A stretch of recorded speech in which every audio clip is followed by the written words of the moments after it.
क्या कुछ कहना है, सुन लेते हैं। उप जिलाधिकारीगण, उनके परिवार के सदस्यगण, मीडिया से जुड़े हुए सभी मित्रगण, मैं सबसे पहले आप सबको देश के सबसे बड़े राज्य में सबसे बड़ी प्रशासनिक व्यवस्था का पार्ट बनने के लिए हृदय से बधाई देता हूं, आप सबका अभिनंदन करता हूं और उत्तर प्रदेश लोक सेवा आयोग को एक निष्पक्ष पारदर्शी चयन की प्रक्रिया को समयबद्ध ढंग से आगे बढ़ाने के लिए हृदय से धन्यवाद भी देता हूं। हम सब जानते हैं कि उत्तर प्रदेश में सरकारी नौकरियों की प्रक्रिया 2017 के पहले कैसे कलंकित हो चुकी थी।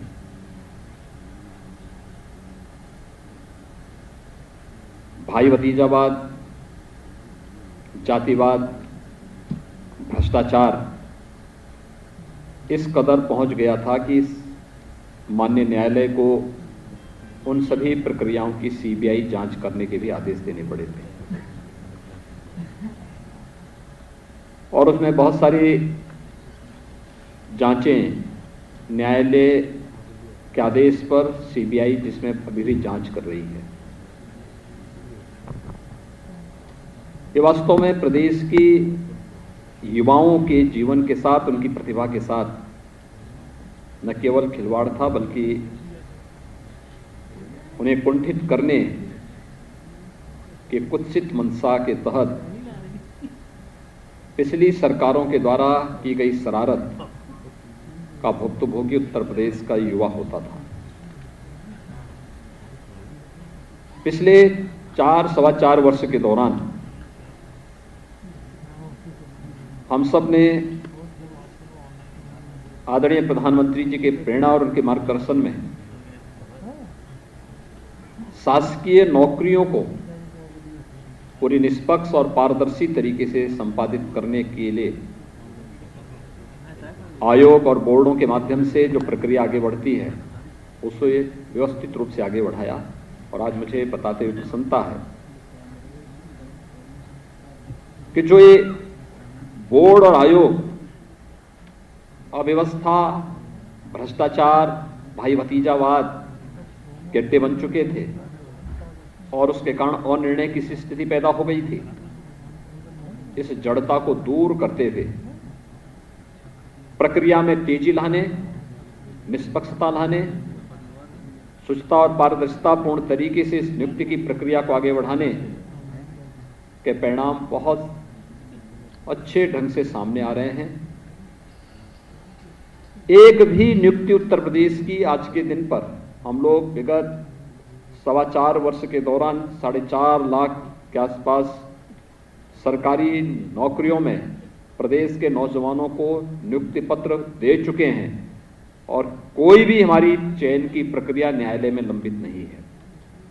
पूरी पारदर्शिता के साथ, पूरी ईमानदारी के साथ, पूरी निष्पक्षता के साथ इस पूरी कार्रवाई को आगे बढ़ाया गया और सभी आयोग और बोर्डों से भी यही आग्रह किया गया कि वे पूरी ईमानदारी के साथ इस प्रक्रिया को आगे बढ़ाएं। योग्यता, मेरिट और आरक्षण के नियमों का पूरा पालन करें। किसी भी प्रकार से किसी भी व्यक्ति या किसी भी बाहरी व्यक्ति को आपकी प्रक्रिया में हस्तक्षेप करने का अवसर नहीं मिलना चाहिए और प्रदेश के युवाओं को उनकी प्रतिभा, उनकी योग्यता और उनकी क्षमता के अनुरूप उनका स्थान प्राप्त ही होना ही चाहिए। ये जो सरकार की दृढ़ इच्छा शक्ति थी, आज उसका परिणाम भी देखने को मिल रहा है। मुझे बहुत प्रसन्नता है कि आज नियुक्ति पत्र वितरण का एक कार्यक्रम उत्तर प्रदेश टीसीएस की 2019 की परीक्षा के परिणाम के फलस्वरूप आज यहां वितरित हो रहा है। अभी 6 महीने पहले मैंने 2017-18 के भी नियुक्ति पत्र वितरित किए हैं। आप देखिए कितना, यानी 17-18 के नियुक्ति पत्र भी 21 में ही हमने वितरित किए हैं, और आज आपको भी हम नियुक्ति पत्र यहीं पर दे रहे हैं। यानी पहले अनिर्णय के शिकार थे, अराजकता के शिकार थे, अव्यवस्था थी, लेकिन आज उस प्रक्रिया को कितनी तेजी के साथ आगे बढ़ाने का कार्य हुआ है। आज यूपी पीसीएस की उप जिलाधिकारी के चयन की इस प्रक्रिया में नियुक्ति पत्र वितरण का यह कार्यक्रम इस बात का प्रमाण है। स्वाभाविक रूप से जब प्रदेश के अंदर योग्यता, क्षमता और मेरिट को ध्यान में रख करके इस प्रक्रिया को आगे बढ़ाया जा रहा है, तो सरकार की भी यही मंशा है आपसे, सरकार आपसे भी अपेक्षा रखता है कि आप भी उसी निष्पक्षता के साथ, उसी पारदर्शी तरीके के साथ किसी भी नागरिक के साथ, प्रदेश का कोई भी व्यक्ति हो, उसे भी इस प्रक्रिया का पार्ट बनने, उसे भी न्याय प्राप्त करने, आपकी प्रशासनिक सेवाओं का लाभ प्राप्त करने का पूरा अवसर प्राप्त होना ही चाहिए। यह दायित्व अब आपके ऊपर आएगा, और इसलिए उस गुरुत्वर दायित्व का निर्वहन करने पर आप सभी को पूरी तरीके से उस प्रक्रिया का पार्ट बनना चाहिए। याद रखना, भारतीय प्रशासनिक सेवा की रीढ़ के रूप में हम लोग प्रादेशिक सेवाओं को मानते हैं, क्योंकि उप जिलाधिकारी के रूप में आपके पास जो दायित्व आने हैं, अपनी ट्रेनिंग पूरी करने के साथ आपको विभिन्न तहसीलों में जाकर के वहां पर अपनी सेवाएं देनी होंगी। और याद रखना कि जनता से जुड़ी हुई जो समस्याएं हैं, एक कॉमन मैन की जो समस्या है, आधी से अधिक समस्या केवल राजस्व से संबंधित समस्याएं होती हैं। अपराध की प्रकृति में मैं बहुत बार देखता हूं कि गांव में या शहरी क्षेत्रों के मोहल्लों में जो विवाद होते हैं, उनके पीछे भी ये छोटे मोटे जो राजस्व से संबंधित विवाद होते हैं, जिसपे समयबद्ध निर्णय न होने के कारण हमारी जो प्रशासनिक व्यवस्था है वो अनिर्णय का शिकार जब हो जाती है, तो उसका खामियाजा एक आम नागरिक को भुगतना पड़ता है। और इसलिए हमारा दायित्व होना चाहिए कि हर एक व्यक्ति को न्याय मिले, न्याय से कोई वंचित न होने पाए, किसी भी प्रकार की अव्यवस्था और दुर्व्यवस्था, जिस व्यवस्था के हम पार्ट हैं वहां पर न दिखे, या हम अगर अपने इस दायित्व का ईमानदारी पूर्वक निर्वहन करते हैं तो हम अपने आप के साथ न्याय करते हैं, अपनी सेवा के साथ न्याय करते हैं, और जिस व्यवस्था ने हमें सम्मान दिया है उस व्यवस्था के साथ भी हम न्याय करते हैं, और यही तो हमें करना होगा। आपको अब इस सेवा में आए हैं, इससे पहले आप क्या थे? आपका व्यक्तिगत जीवन था, आपका पारिवारिक जीवन था, आपका अपने एक मित्र मंडली थी, वो आपका व्यक्तिगत जीवन का पार्ट है। लेकिन आज जब आप इस प्रशासनिक सेवा का पार्ट बनने जा रहे हैं, तो फिर अपने पराये का भेद किए बगैर, अपनी पूरे ज्ञान से, अपनी पूरी दक्षता से और अपनी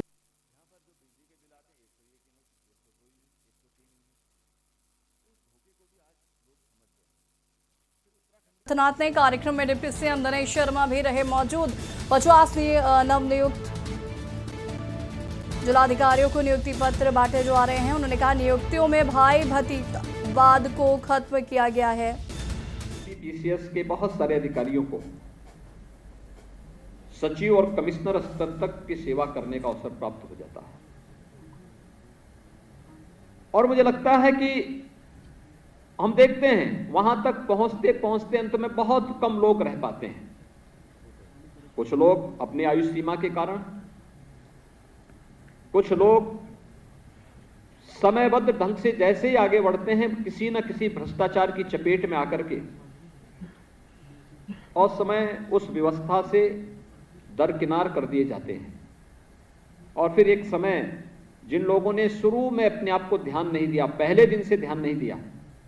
वे लोग बाद में आगे चल करके स्वयं के लिए एक समस्या खड़ी हो जाते हैं। हम समाज के लिए समस्या न खड़ी करें, बल्कि समाज की समस्याओं के सुलझाने के माध्यम बने। एक बेहतर संवाद के माध्यम से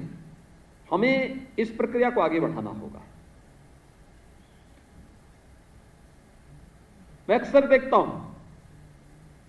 मैं अधिकारियों से कहता हूं, भाई आप जनता दर्शन का कार्यक्रम करिए। मैं मुख्यमंत्री हूं, मेरी तमाम व्यस्तताएं हैं, लेकिन मैं प्रतिदिन जनता दर्शन के कार्यक्रम में जनता से जरूर मिलता हूं। ये सच है कि कोरोना कालखंड में विगत 15-16 महीनों से ये प्रभावित हुआ। मैं लखनऊ में हूं, तो लखनऊ में जब कोरोना पीक पे रहता, उस समय को छोड़ दिया जाए, उस समय ये प्रक्रिया हम स्थगित कर देते हैं। सामान्य दिनों में 500-600 लोगों से मैं स्वयं मिलता हूं, उनकी समस्याओं को समयबद्ध निस्तारण करने की व्यवस्था भी करता हूं। कभी गोरखपुर जाता हूं तो गोरखपुर में भी जनता से स्वयं मिलता हूं, समयबद्ध ढंग से उनकी समस्याओं का समाधान हो, ये पूरी व्यवस्था सुनिश्चित करता हूं। अगर यह कार्य हर एक व्यक्ति प्रारंभ कर दे, हर एक व्यवस्था से जुड़ा हुआ व्यक्ति, और मेरा मानना है लगभग 90% समस्याएं थाना और तहसीलों से जुड़ी हुई है।